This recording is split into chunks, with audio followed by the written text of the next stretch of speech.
And so they sit in depression and think that they're stuck that they're stuck in this shitty life, that they're stuck in this depression, that they're stuck in this unhappiness and this poverty that they're in. And they forget that anybody can become successful. Anybody can become their greatest self. Anybody can do anything, within reason. Anybody can step out of any circumstance and rise. And it has to do with your thoughts. It has to do with self-belief. It has to do with how you love yourself, how you take care of yourself. It has to do with how you push yourself. There's a lot to it, but it's possible. Anybody can do it. Anybody can become a greater version of themselves. Anybody can step outside of the circumstances they're currently in and create a new circumstance, right? Materialize a new circumstance around them.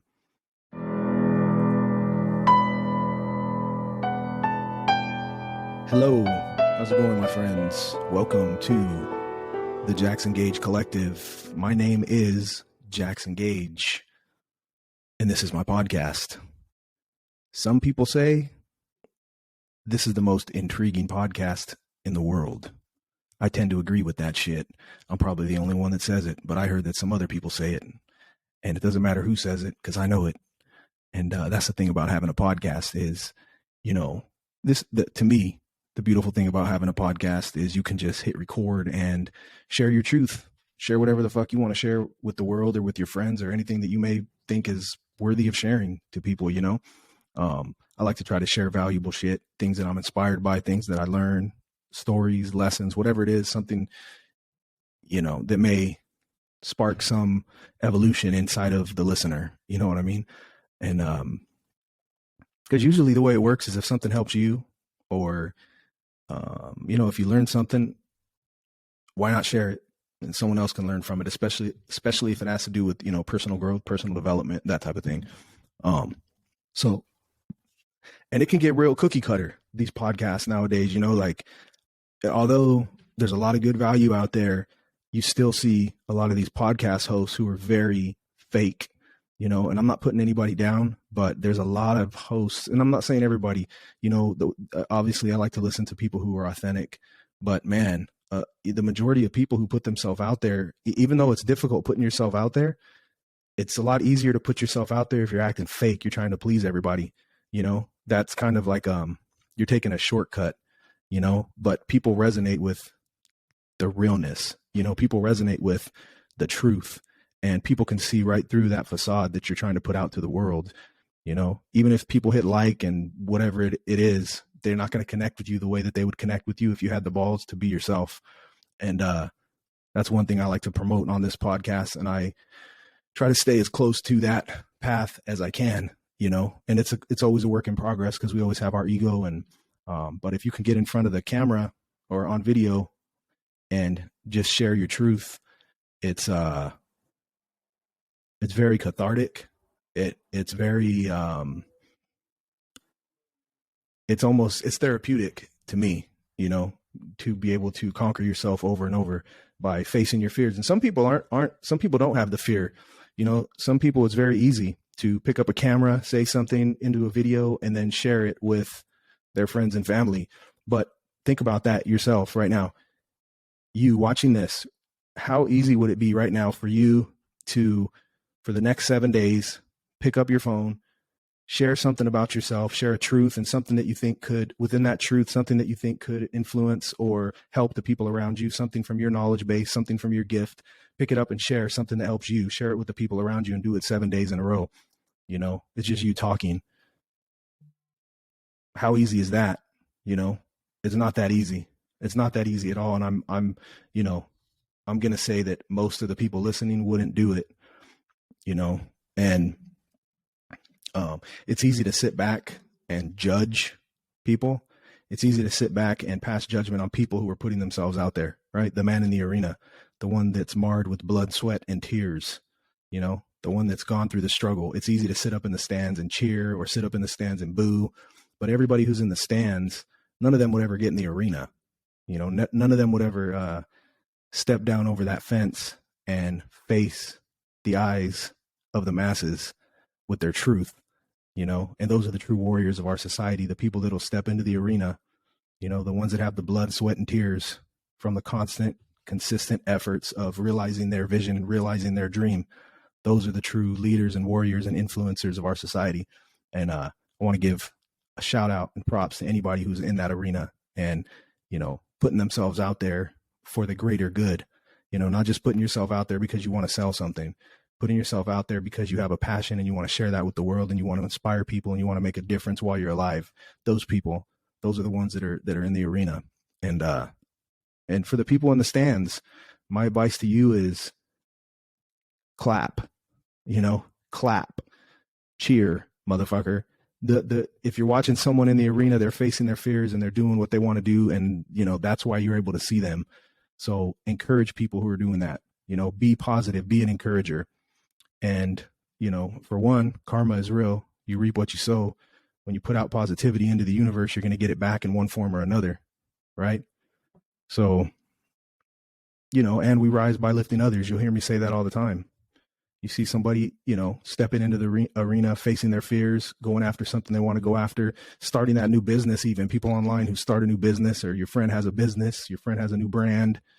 Pump that person up, lift that person up, change that person's life, help their life change by helping them to believe in themselves, by being a huge supporter.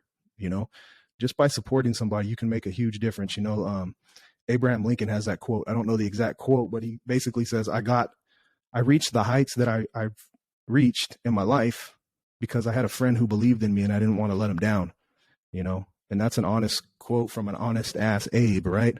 Like he says that he got to where he was because he had one friend who believed in him and didn't want to let him down, and, it's hard enough for people to believe in themselves. So the more people that believe in somebody, the higher that person can go. So if you have friends going for something in life that's outside of the box, don't put them down. Don't question their dreams. Don't be a dream killer. Don't tell them they can't do it just because you can't do it. People want to project how they feel about themselves onto the people around them. If you see somebody going for a dream, go for it, man. I remember when my older daughter told her grandmother on her mom's side, she told her that because her grandmother had asked her, what do you want to be when you grow up? And my older daughter told her, well, I want to be a professional surfer. This is when we were living in Hawaii and she was surfing all the time. I'm going to be a professional surfer. And her grandmother laughed at her. And my older daughter told me this story, her grandmother laughed at her and almost like it was a joke. And my daughter said she felt like an idiot, and she never told me about that till later, because I would have addressed it initially. But and she told her, well, you have to go to college. You got to go to college and, you get a good career if that doesn't work, and that's called being a dream killer. And I'm sure you can relate, or you have somebody in your life who's done that. Don't be that fucking person. Don't be the person to kill somebody else's dream. It's hard enough as it is for most people going after something that's outside of the matrix, outside of the box, looking for their freedom, So let me get a drink of my water real quick.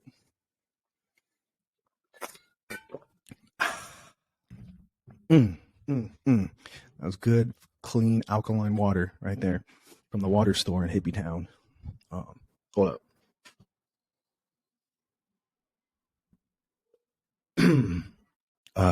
Okay, so I want to go over, while I was in Fresno over the holidays, I have a couple of stories off the top of my head that I want to share, maybe just one or maybe two or maybe seven. But so for one, I got to talk with an old friend of mine for a little while because I was back in town, and she was telling me a story that I think a lot of people can relate to regarding relationships.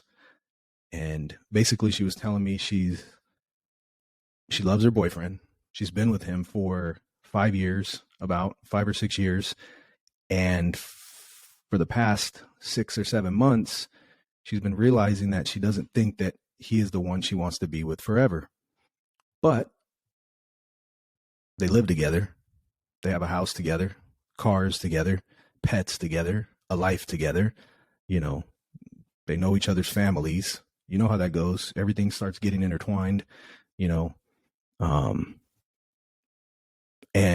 then you get to the point where it becomes a little bit mentally difficult to separate from that person, even if you know deep in your heart that it's time to move along. And my friend was telling me that's where she is right now.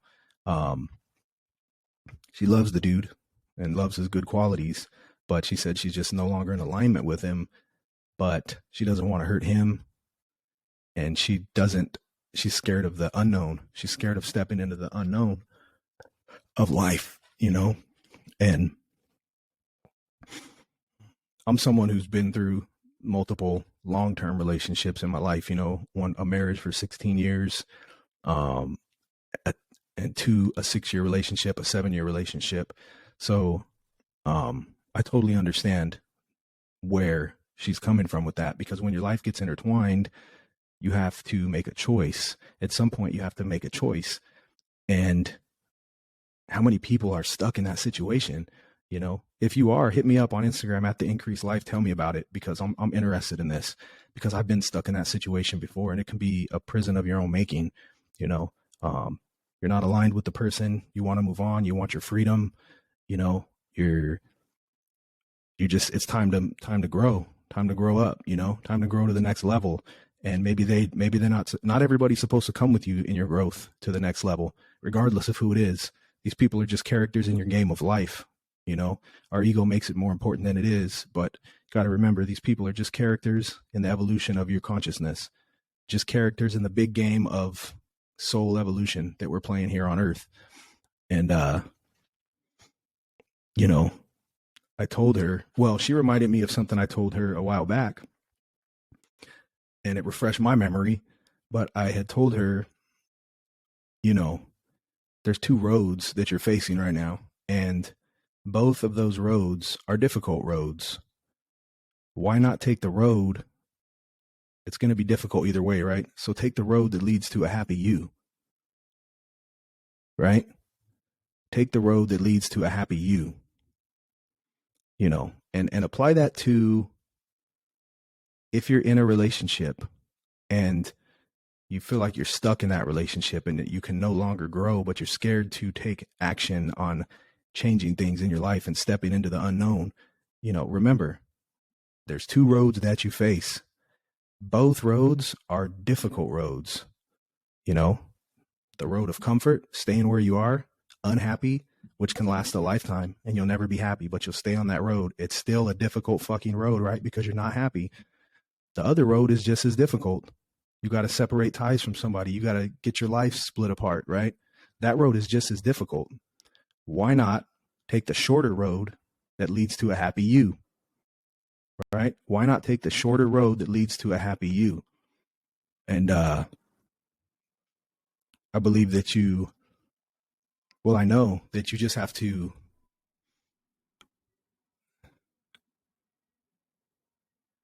you have to make the decision to, you have to make the decision to do what's best for you in your life. I know it's difficult if you have kids too, man. Like, I've been through all that, and that was some of the most difficult shit I've ever been through in my life. Going through a divorce with two, daughters who I've been best friends with my whole life, or their whole life, and then having to not see them, having to,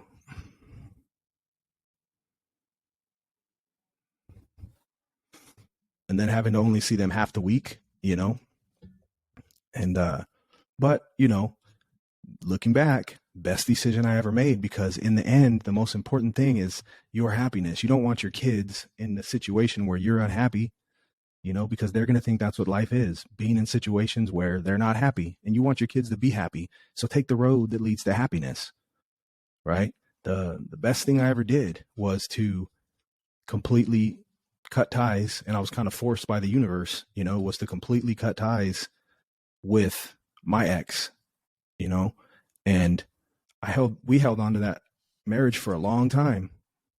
She didn't want to be in it for a long time. She was seeing people 7 years before we got divorced. She was seeing other people and shit, but I held on because of the kids. You know what I mean? And, in that case, I was modeling. What was I modeling for the kids? I was modeling somebody staying in a relationship they don't want to be in, while all they see is their parents fucking going at it, fighting about shit, all the time. And that's just completely toxic and unhealthy for the children. So at some point I had to realize, look, she's never going to change. Hey, it's time to go. You got to move. You got to leave and take your stuff, you know? And, or else I would have had to put up, right, the two roads. I would have stayed on this comfortable road with a wife who was dating other people while she was living with me just for the kids, you know? So living here, I'm paying for everything. She's dating other people, but I'm doing it for my kids. But it's not any life for me, right? It's no life for me. It's not, there's no happiness in that. I get to be with my kids for sure. That's good. But imagine yourself in that situation. And there's people out there in that situation. And it's very toxic. You know, the minute I made the choice, right, the two roads, I could have stayed on that road, but I decided, no, I got to take the shorter road that leads to a happy me. And it's been bumpy and it's been tumultuous to get through it. But I'm the happiest I've ever been in my life. You know, everything about my life has elevated since I removed one negative aspect, one negative person from my life. And everything is skyrocketing in my life right now because of that, you know? So I hold no grudges. I'm grateful for every person that comes in my life, because every person that comes in my life is a teacher, whether I love them, whether I hate them, whether they're great to me, whether they abuse me, whatever it is, I'm grateful for that person because that person is a teacher and that person is going to help me elevate to the next level.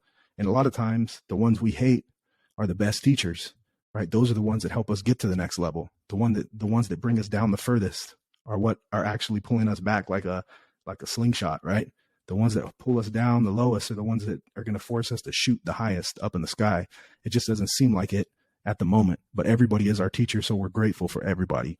But yeah, if you're in that situation, you know, stuck in a relationship that you don't want to be in, with kids or without kids, you got to take the road that leads to a happy you, man, you know? And so, you know, I know it can be difficult, but why would you stay in a toxic fucking situation that's ruining your life for what?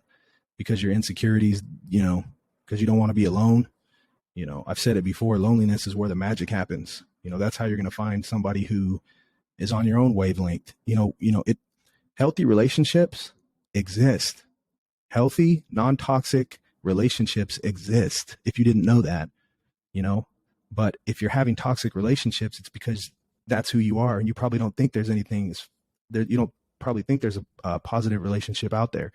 But as soon as you work on yourself, as soon as you get out of the shitty relationship you're in right now, start putting time into yourself, take care of yourself, do the things you love, stay in your own fucking lane. Don't worry about dating people or anything like that right now.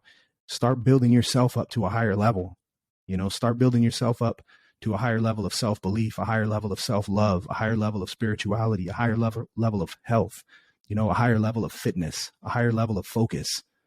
And as you build yourself up in these levels, as you keep building yourself up, what do you think you're going to attract? You have that shitty toxic situation that you're in right now because that's what you attracted. You were a magnet to that. You vibrated on the same level as that person that you're with. At one point, you guys were vibrating the same, you know, and look where it's ended up, you know, look where it landed you. So if you get out of that relationship, because in your heart, you know, you want to get out of it. In your heart, you're not happy there. In your heart, you want to step out of it and be free and do what you want to do, right? And work on yourself without worrying about somebody else's feelings, because nobody else's fucking path is your responsibility.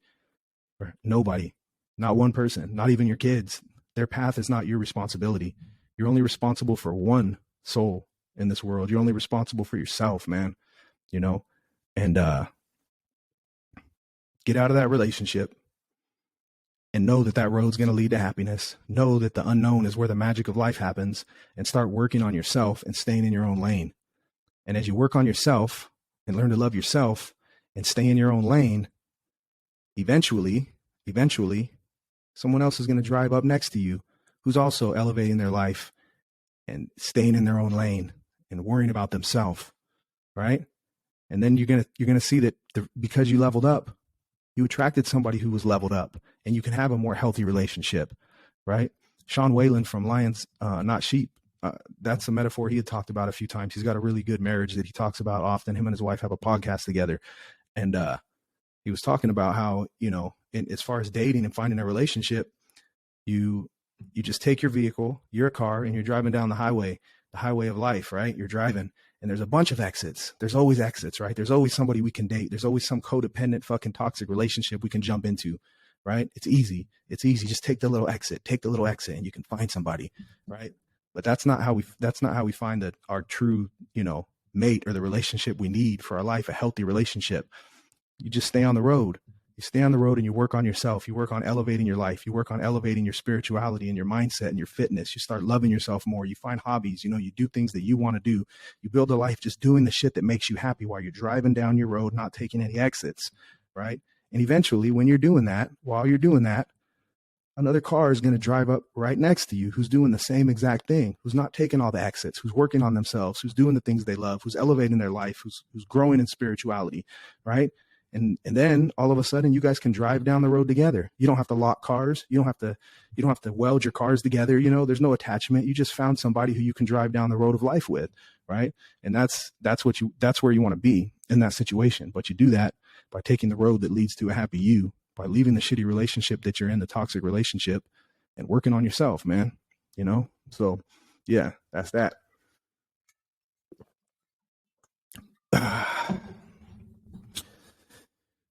And fuck, I don't know what else. Hold on.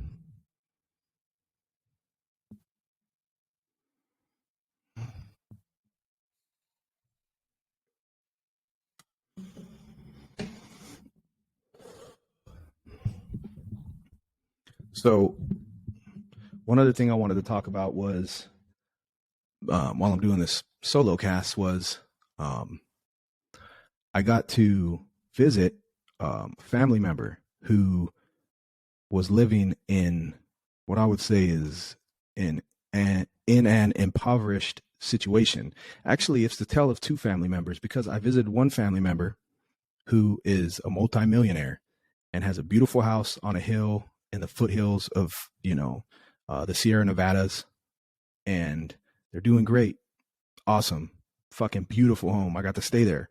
Right. And while I was there, I got to go visit somebody who's living on the other side, the opposite of the city that those millionaires live on. Right. You go across the train tracks. Right. And there's another family member who's living in abject poverty. And it wasn't always like that. And it wasn't always millionaire status for the family member in the house. They were both middle class, middle upper, not upper, just middle class workers, doing their thing, raising their family. And they went two separate ways. And one ended up in a multi-million-dollar home, and one ended up in the same home they've been in for 40 or 50 years, but in a lot of poverty, man. And I can chalk it up to one thing after talking with both of them. I can chalk it up to their mindset, and we talk about mindset all the time on the show. And it's something that I pay attention to in life. That's why I talk about mindset. It's important to me. I understand the power of the mind, right? I understand the power of the creators that walk this earth. Our life is formed through the vibration of our thoughts, and it's interesting to see that in person.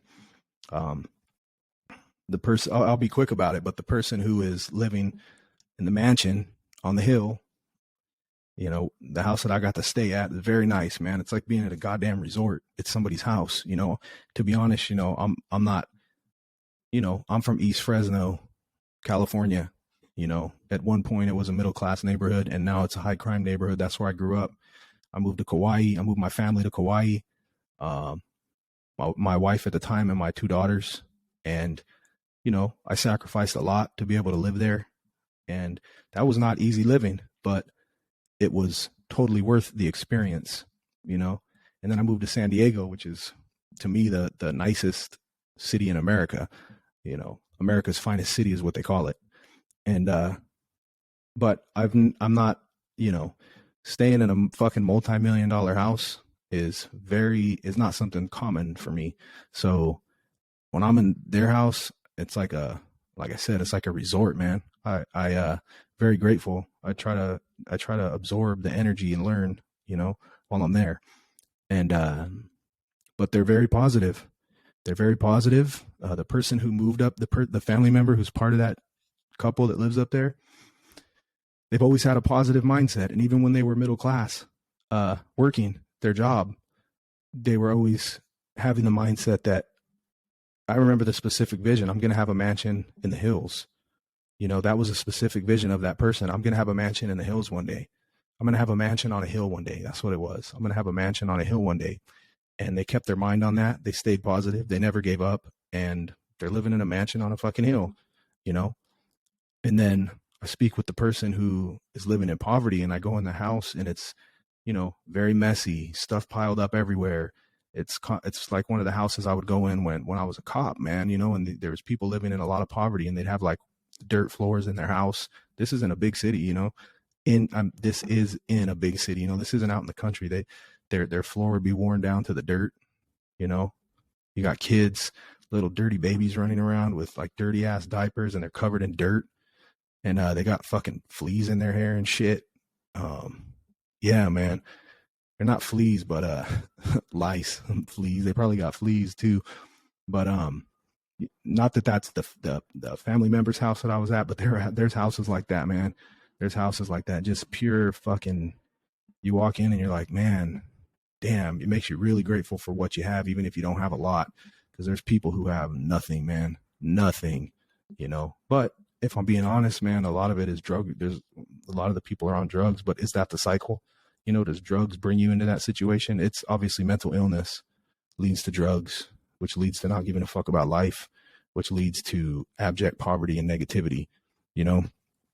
But, yeah, man, the family member in this house, they used to be very positive, a very, very positive person. And they're still somewhat positive, but they went into a depression for like a 25-year depression after a breakup. And I've just watched that person's health and life decline. And I love the person, you know. It's a family member who I'm close to and I love. And all I can do is be encouraging and positive to that person.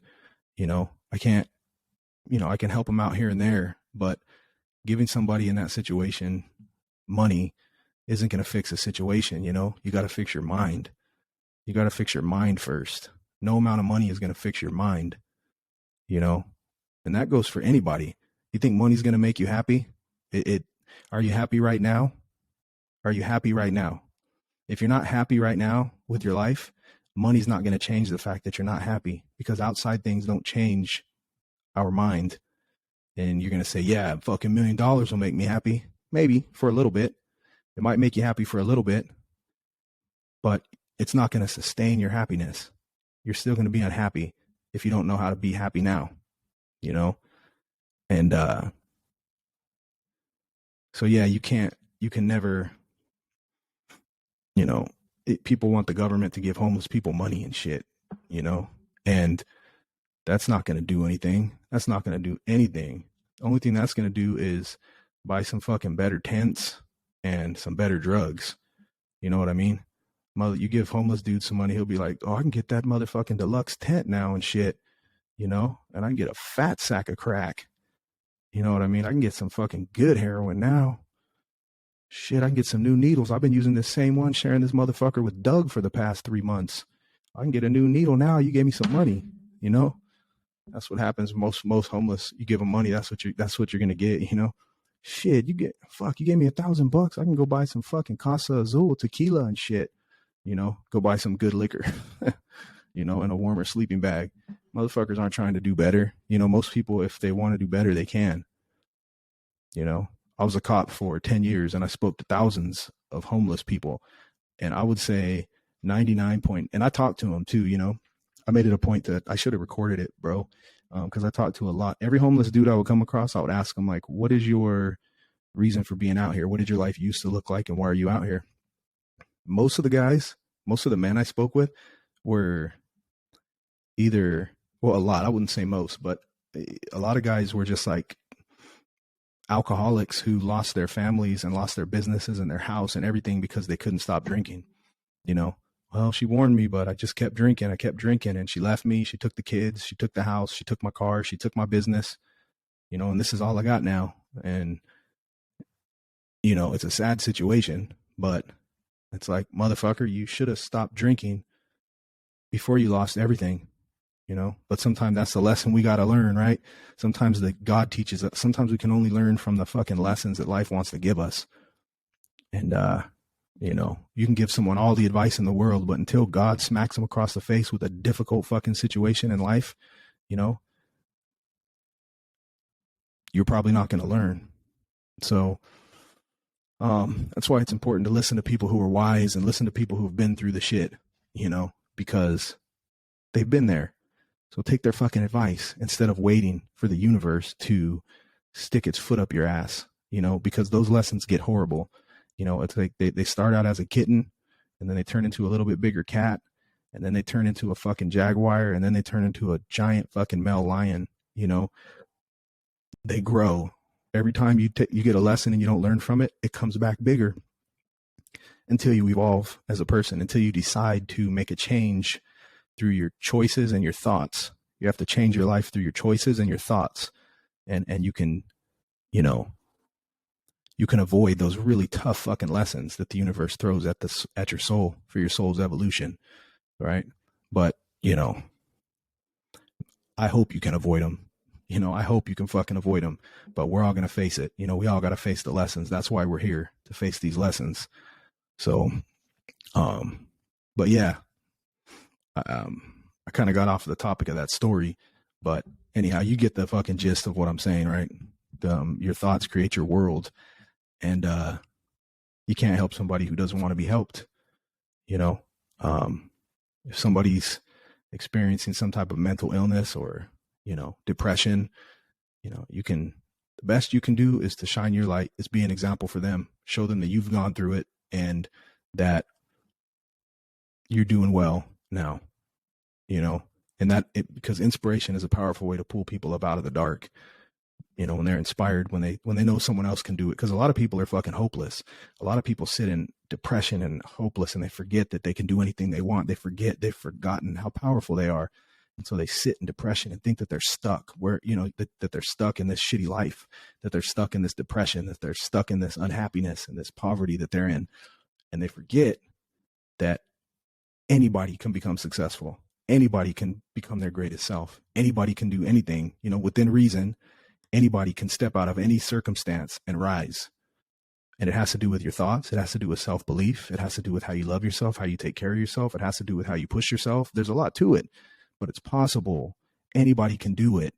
Anybody can become a greater version of themselves. Anybody can step outside of the circumstances they're currently in and create a new circumstance, right? Materialize a new circumstance around them by changing themselves. You don't have to leave the circumstance and go find another circumstance. You just have to change yourself. When you change yourself, you'll look up and realize a new circumstance has already arrived, when you change yourself for the better. So let that be the message for this Solocast, because I'm going to end it here pretty quick, but let that be the message, like you can change your life by changing your thoughts, by changing how you see yourself, by changing what you believe about yourself, by changing what type of energy you put out into the world, by changing your vision. You can change your circumstances by working on yourself, and anybody can do it. Hit me up on Instagram at The Increase Life if you want some hints and details and updates on how to fucking do it, because if you don't know, I don't mind sharing it with you. If you want some help, if you want some direction on how to live a happier life, a more fulfilling life, on how to live a more free life, a more prosperous life, I can lead you in the right direction. I can show you where the motherfucking water is. I can't teach you, I can teach you how to fish. I just can't do it for you. You got to get your ass up and do it. You know what I mean? Is that the fucking saying? I forgot. I don't know. It's late right now, but, you can lead a horse to water, but you can't make them drink. There you go. How did I get fishing? Fucking, those got to be, somehow those are fucking related. You can lead a horse to water, but you can't make him drink, right? I can show you the magic and the power of the universe and the power that you hold as a human being, as a creator on this magical fucking planet. I can show you the power that you possess. I can lead you to it, but I can't make you use it. I cannot make you use it. You have to want to step into that seat. You have to want to step into that position. You have to want to do it. So hit me up at The Increased Life. My name's Jackson Gage. I appreciate you taking the time to listen. Make sure you jump on Spotify, iTunes, and subscribe. Leave a rating and review. We would appreciate it. And also, YouTube, Jackson Gage is my channel. And I appreciate you guys being here. Hit me up if you have any questions, and I will see you on the next one. Jackson Gage. We don't just talk about it, we live it. Increase life. Peace and blessings to you, my friend. Goodbye.